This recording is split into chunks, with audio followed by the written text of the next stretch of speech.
দিচ্ছে। কোনটা নিবি বল, কোনটা নিবি?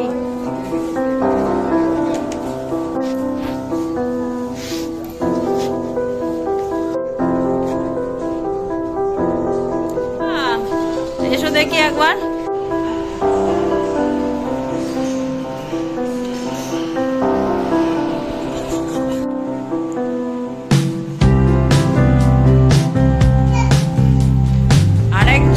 দুগা দুগা করে বেরিয়ে পড়লাম। ভেবেছিলাম আজকে ঠান্ডা ঠান্ডা হবে, ওয়েদারটা কেনাকাটাটা একটু ভালো করতে পারবো, কিন্তু যা গরম পড়েছে কি আর। লোক তো পেয়ে গেছে ওর সব থেকে পছন্দের মানুষকে, ওর দাদু। ওর আর কাউকে লাগবে না, ওই দাদুর কোলে বসে দুষ্টুমি করতে করতে পুরো পথটাই যাবে। যতবার যাই আমি কিন্তু এই দোকানটায় একটু হলেও দাঁড়াই ফুল নেওয়ার জন্য। এই দোকানের ফুলগুলো আমার এত ভালো লাগে কি বলবো। না না, আমি কোনো গোলাপ নিইনি, কিন্তু গোলাপের কালারগুলো এত মিষ্টি আমি দাঁড়িয়ে দাঁড়িয়ে দেখছি। এইদিকে আমার দুষ্টুটা দেখো ঘুমিয়েই পড়েছে। ঘুমিয়ে পড়াটাই স্বাভাবিক, কারণ ও অনেক ভোরে উঠেছে আমাদের থেকেও আগে।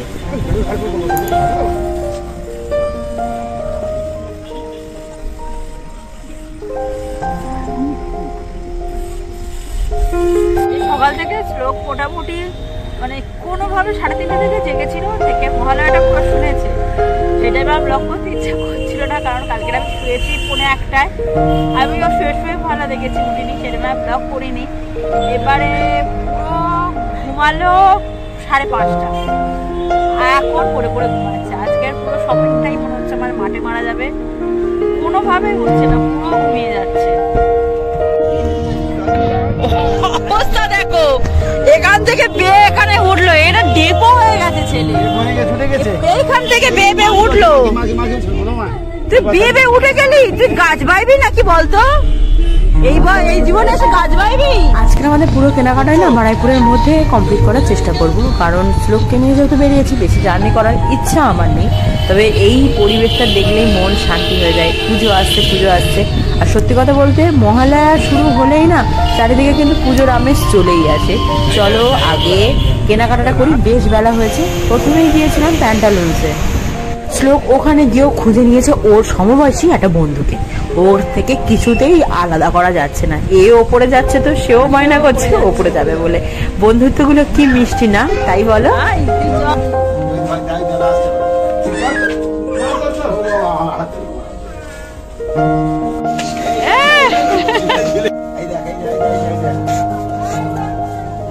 কোনটা নিবি? ও নিজের মতো খুঁজে নিচ্ছে, ভাবা যায়?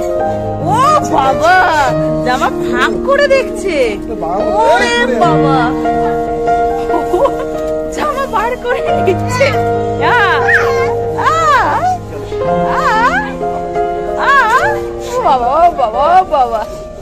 জামা দুটো দেখো কি মিষ্টি না। আমরা কনফিউশন হয়েছি কোন জামাটা নেবো। আমার বাবা নিচ্ছিল আমার বড়দার মেয়ের জন্য।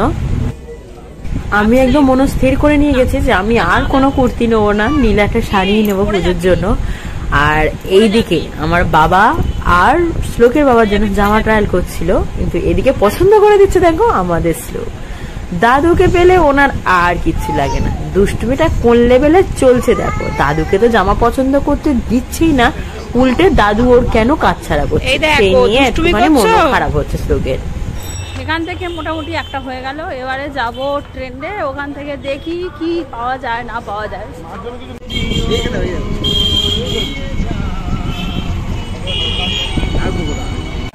ও হাত দিয়ে দিয়ে ঢুকে যাচ্ছে, ও বাবা রে।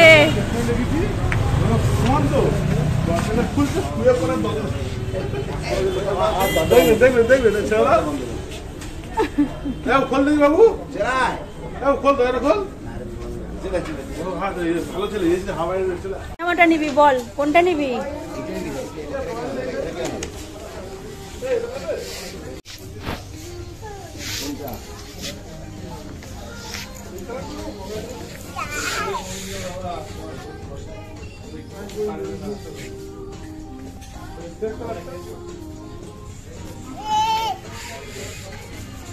আমরা কি জামা পছন্দ করবো? শ্লোকই আমাদের সব জামা কাপড় পছন্দ করে দিচ্ছে। আমাদের আর পছন্দ করার দরকার আছে? এই তো এত বড় মানুষটা আছে আমাদের পছন্দ করে দেওয়ার জন্য। ওইসব কিচ্ছু না, এই যে বসার জায়গাটা আছে না, ও শুধু সুযোগ খুঁজছে কি করে ওর ভেতর ঢুকে যাবে। একা একা মিরর সেলফি তুলে পোষালো না, তাই শ্লোককে ডেকে এনেছি ফটো তোলার জন্য। কি করব, আমাদের কোনো কাজ নেই, দুজন মানুষ জামা দেখছে, আমরা তাই আমাদের মতো করে খানিকটা সময় কাটাবার চেষ্টা করছিলাম। এটা কে কে টাল রুমে গেছে? বাবা। ব্যাস, কি হবে? বাবা দরজা বন্ধ করে দিল। বাবার ডাক, বাবার ডাক, বাবার ডাক। এ বাবা সাড়া দিচ্ছে না। ওমা ও বাবা, চলে যাচ্ছিস বাবার না নিয়ে? বাবা ওটাতে ঢোকেনি। এই বাবা ওটাতে ঢোকেনি। কে রে এটা? মোটামুটি আমরা যে জামাগুলো ট্রায়াল করি সেগুলো একটাও নিই না। ট্রায়াল করার পর বাইরে বেরিয়ে এসে আমরা এই জামাটা নিলে ভালো হতো, কিন্তু আর ট্রায়াল করিনি। একবার সাইড। শ্লোক কই রে? শ্লোক কই? এই তো শ্লোক। মেয়েদের মন যতই বাড়ি থেকে ঠিক করে যাক যে এবছর কিচ্ছু নেবো না, কিন্তু তাও মনে হয় একটা নিয়ে নিই, কিচ্ছু হবে না। তবে এবছর আমি আমার মনকে অনেক কন্ট্রোল করে কিচ্ছু নিয়ে নিই, একটাই কারণ অলরেডি আমার 3টে কুর্তি হয়ে গেছে, প্রচুর চুড়িদার তোলা আছে যেগুলো পরি না, সুতরাং আর আলমারি ভর্তি করতে আমার একদম ইচ্ছা করে না। তবে এখানকার কালেকশন কিন্তু দুর্দান্ত ছিল। কেনাকাটা হাফ কমপ্লিট করে চলে গিয়েছিলাম একটু খেতে, কারণ অনেক সকালে বেরিয়েছি আর তখন খুব একটা বেশি খেয়ে সত্যি যেতে পারিনি। এই জায়গাটা অ্যাম্বিয়েন্স ভীষণ ভালো, তবে সত্যি কথা জায়গাটা আমার মনে নেই নামটা। বাইপাসের দিকে একটু খেতে এসেছি, খেয়ে দিয়ে তারপরে যাব শাড়ি কিনতে। মোটামুটি আজকের পর আর বেরোবো বলে মনে হচ্ছে না, টাইমও নেই। আজকের মহালয়া আর কদিন, যদিও এবারে আমার ঘুরতে যাওয়াটা হচ্ছে না, অনেকগুলো কারণে ক্যান্সেল করেছি। তোমাদের সাথে শেয়ার করবো করে আর করা হচ্ছে না, যাই হোক পরে সেটা করছি। আলাদাতে একটু খাওয়া দাওয়া করি, কারণ ভালোই খিদে পেয়েছে। আর এখন বাজে প্রায় 3টে। আয়া আয়া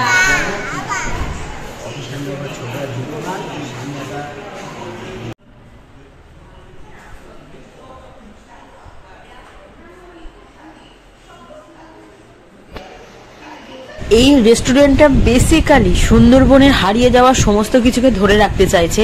অ্যাম্বিয়েন্সটা পুরো সুন্দরবনের পরিবেশ রিলেটেড, আর এখানকার খাবার দাবার বেসিক্যালি সুন্দরবনে যেগুলো হয় সেগুলো খুব ভালো। একটা এখানে আমার সার্ভিস পেয়েছি, খাবার থেকে শুরু করে পরিবেশ সবকিছু আমার কাছে একদম গুড লেগেছে।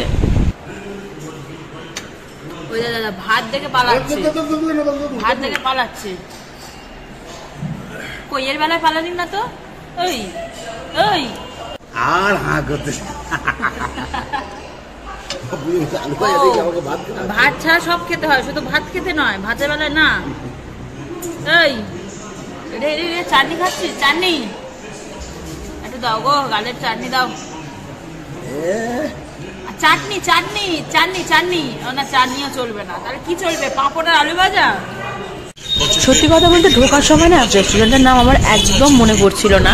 এটা হচ্ছে টেস্ট অফ সুন্দরবন, বাড়াইপুরের বাইপাসের কাছে। সত্যি এক কথায় অসাধারণ একটা রেস্টুরেন্ট, আমার খুব ভালো লেগেছে। গিয়েছিলাম মহানামের শাড়ি কিনতে, সে কি ভিড়!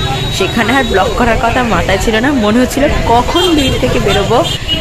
এই যে মহানাম থেকে মার জন্য দুটো শাড়ি নিয়েছি। এবারে চলো কি কি কিনলাম একটু দেখিয়ে দিই, কারণ এগুলো বাবা মার আজকেই পাঠিয়ে দেবো। শুধু শুধু আটকে রেখে পুজোর সময় কোনো লাভ নেই। এটা বাবার জন্য, এটা বাবা দিল বর্দার মেয়েকে। তবে জামাটা আমার খুব পছন্দ হয়েছে, মানে সব থেকে বেশি পছন্দ হয়েছে আমার এই জামাটা। আর শ্লোক আমাদের জন্য দুটো পারফিউম নিয়েছি। সবুজ শাড়িটা আমি মাকে দিলাম, আর এই কালো আর কমলা শাড়িটা বাবা মাকে দিল। বাড়ি আসার আগে না লাস্ট ডেস্টিনেশন ছিল আমাদের বিশাল। সংসারী মানুষ, তাই পুজোর সময় সংসারে কিছু জিনিস না কিনলে হয়। কিনেছি এক গাদা পাপোশ আর টুকটাক যেটুকু সংসারের জন্য লাগে, মশলাপাতি, বিস্কুট, ওইসব কিনে নিয়ে বাড়ি এসেছি। তবে এত ভিড় সব জায়গায়, এবার মনে হচ্ছিল বাড়ি যাই। আর বাড়ি এসে কোনো দিকে আমি আর তাকাইনি বা ব্লগও করিনি, কারণ সত্যি খুব কষ্ট হচ্ছিল। আর শ্লোকটারও একটু কষ্ট তো হয়েছে। তারই মাঝখানে এসেছিল আমাদের গেটটা সারাতে। আমাদের গেটটা প্রায় অনেকদিন ধরে না ভেঙে দেওয়ার পথে চলে গেছে, টাইম হচ্ছিল না, কারণ গোটা একটা দিন কাউকে একটা বাড়ি থাকতে হবে, গেটটা খুলে নিয়ে গিয়ে তবে সারাবে। আজকে সেটা হলো। আরেকজন খাটে ওঠার জন্য কত স্ট্রাগল করলো। বাবু আজ ঘুরতে গিয়ে মজা হয়েছে? ভাল লেগেছে? আরে মাম্মা নয়, বলছি ঘুরতে গিয়ে ভাল লেগেছে? ওলে বাবা লে, কত ভালো ছেলে। তোর জামাগুলো পছন্দ হয়েছে? হ্যাঁ, জামাগুলো পছন্দ হয়েছে? ইয়েস, তুমি ইয়েসটা কোত্থেকে শিখেছো? ইয়েস, সব ইয়েস ইয়েস। ঠিক আছে, নাও দুদুকে শুয়ে পড়ো, অনেকটা রাত হয়েছে, 11টা বাজে। এখন আমাদের কিচ্ছু হয়নি, একে সারাদিন একটা ঘুরলাম, একটা কষ্ট হচ্ছে, তারপর আজকে আমাদের গেটটা লাগলো। গেটটা প্রায় অনেকদিনই হয়ে গেছে, ওই কি বলে কবজাটা লুজ হয়ে গেছিল, তার জন্য পুরো দরজাটা খুলে ওপরে নিচে সিট লাগিয়ে একদম করে নিলাম, কারণ যতই হোক একটা সেফটির ব্যাপার থাকে। ওই করতে করতে 11টা বাজে, শুধু আমি একা খেয়ে উপরে উঠে এসেছি, শ্লোকের বাবা এখনো খায়নি, তাই জন্য আজকের একাই ব্লগটা শেষ করছি। দেখা হচ্ছে তোমাদের সাথে আবার কাল। আজকে ব্লগটা কেমন লাগলো কমেন্ট করতে ভুলো না। তবে সত্যি কথা বলো, শ্লোককে নিয়ে কোথাও শপিং করতে যাই না, এটা ভেবে যে ছেলেটার কষ্ট হবে, সারাদিন ঘুম হবে না, ঠিকঠাক খাওয়া হবে না, কিন্তু ও সত্যি যা মজা করেছে, এখন মনে হচ্ছে ওকে ছাড়া আর কোনোদিন কেনাকাটা করতে যাবোই না। ও যেখানেই যাই, যতই কষ্ট ওকে নিয়েই আমি যাব।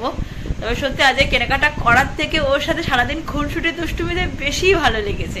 চলো আজকের জন্য টাটা, দেখা হচ্ছে তোমাদের সাথে আবার কাল।